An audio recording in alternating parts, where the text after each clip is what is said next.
السلام علیکم ورحمۃ اللہ وبرکاتہ۔ ناظرین، آج کی ویڈیو میں ہم لوگ حضرت محمد صلی اللہ علیہ وآلہ وسلم اور بی بی حلیمہ سعدیہ رضی اللہ تعالی عنہا کا ایک خوبصورت قصہ آپ لوگوں کے ساتھ شیئر کریں گے کہ حضرت حلیمہ سعدیہ رضی اللہ تعالی عنہا نے جب پہلی مرتبہ حضرت محمد صلی اللہ علیہ وآلہ وسلم کو دیکھا تو وہ کتنا حیران ہوئی اور کون کون سے معجزات ہوئے۔ پچھلی ویڈیو میں ہم لوگوں نے حضرت محمد صلی اللہ علیہ وآلہ وسلم کے بچپن کا ایک پیارا قصہ آپ لوگوں کے ساتھ شیئر کیا ہے۔ اگر ابھی تک آپ لوگوں نے وہ ویڈیو نہیں دیکھی تو وہ آپ ضرور دیکھ لیجئے گا۔ آئی ہوپ آپ لوگوں کو ویڈیو کافی زیادہ اچھی لگے گی۔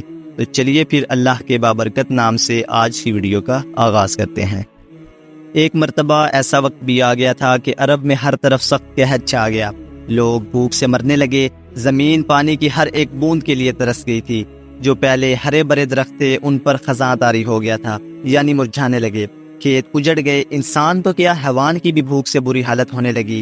بنو سعد کا ایک قبیلہ مکہ سے کچھ فاصلے پر ایک جنگل کے قریب آباد تھا۔ اس قبیلے کے لوگ مویشی یعنی بھیڑ بکریاں پال کر گزر بسر کرتے تھے۔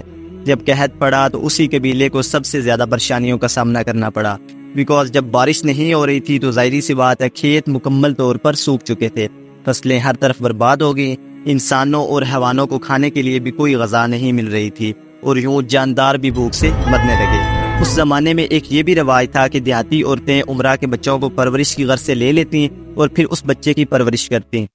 جب بچہ 5 سے 6 سال کا ہو جاتا تو اس کے والدین کو واپس دے دیتی، اور بچے کی پرورش کی بدولت ان کو بچے کے والدین سے کچھ معاوضہ یعنی کچھ پیسے انعام کے طور پر مل جاتے۔ اب چونکہ ہر طرف قحط چھانے کی وجہ سے لوگ بہت ہی زیادہ پریشان ہو چکے تھے، تو بنو سعد کے قبیلے کی عورتوں نے سوچا کہ ہم لوگ مکہ جاتے ہیں اور پرورش کے لیے مکہ کے سرداروں کے بچوں کو اپنے ساتھ لے آئیں گے اور ان کی پرورش کریں گے، اور اس کے بدلے ہمیں کچھ معاوضہ یعنی کچھ پیسے انعام کے طور پر مل جائیں گے۔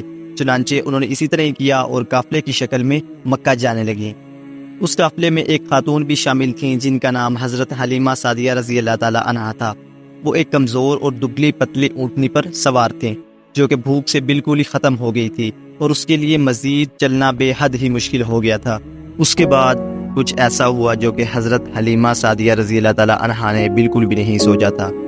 ہوا کچھ یوں کہ ان کی اونٹنی کی رفتار بالکل ہی آہستہ ہو گئی تھی، جس کی وجہ سے ان کی اونٹنی باقیوں کی مناسبت پیچھے رہ گئی تھی، اور مکہ میں دوسری عورتوں کے مقابلے تھوڑا دیر سے پہنچی تھی۔ اس لیے ان سے پہلے دوسری عورتوں نے مکہ کے امیر سرداروں کے بچے حاصل کر لیے تھے۔ چونکہ حضرت حلیمہ سعدیہ رضی اللہ تعالی عنہا دیر سے پہنچی تھی، تب تک مکہ میں کسی امیر سردار کا بچہ نہیں بچا تھا۔ حضرت حلیمہ سعدیہ رضی اللہ تعالی عنہا جس بھی دروازے پر دستک دیتی ان کو جواب میں نہ سننے کو ہی ملتا۔ پریشانی کے اس عالم میں مکہ کی گلیوں میں اپنی قسمت آزماتے آزماتے حلیمہ سعدیہ رضی اللہ تعالی عنہا کی ملاقات آپ صلی اللہ علیہ وآلہ وسلم کے دادا جان یعنی حضرت عبد المطلب رضی اللہ تعالی عنہ سے ہوئی۔ انہوں نے حضرت حلیمہ سعدیہ رضی اللہ تعالی عنہا سے دریافت کیا، ان کا نام اور خاندان کے بارے میں پوچھا۔ نام سنتے ہی حضرت عبد المطلب رضی اللہ تعالی عنہ نے دل ہی دل میں سوچا کہ یہ عورت یقیناً اپنے نام کی طرح نیک دل اور فرما بردار ہوگی۔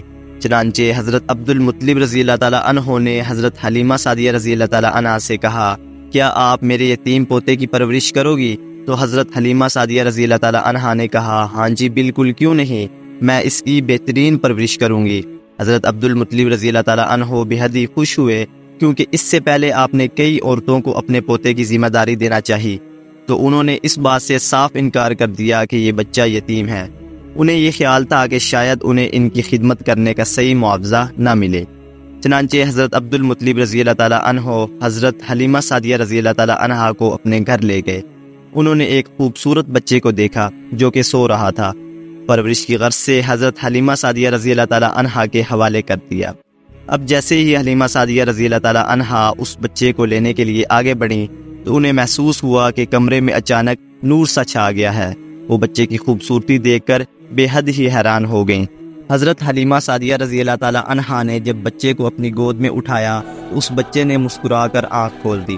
حضرت حلیمہ سعدیہ رضی اللہ تعالی عنہا نے بچے کو دیکھا اور سینے سے لگا لیا، پھر اس بچے کو اپنے ساتھ لے کر قبیلے لوٹ گئیں۔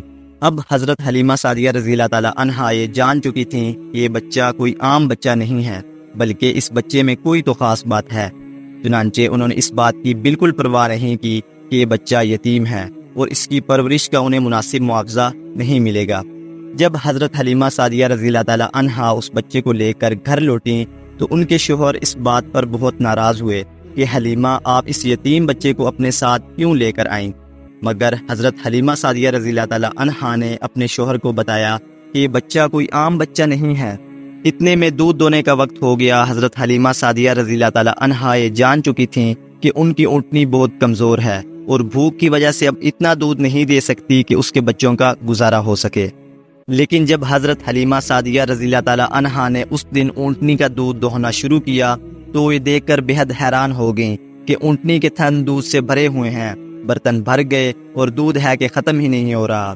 اب جب حضرت حلیمہ سعدیہ رضی اللہ تعالیٰ عنہا کے شوہر نے یہ معجزہ دیکھا تو بے اختیار کہنے لگا کہ حلیمہ آپ سچ کہتی تھیں کہ یہ بچہ کوئی عام بچہ نہیں ہے، یہ بہت ہی برکتوں والا بچہ ہے، اس میں کیا شک کہ یہی بچہ بڑا ہو کر رحمت للعالمین کہلایا، جس نے پوری دنیا میں خدا کے دین کو پھیلایا اور جو پوری دنیا کے لیے رحمت بن کر آیا۔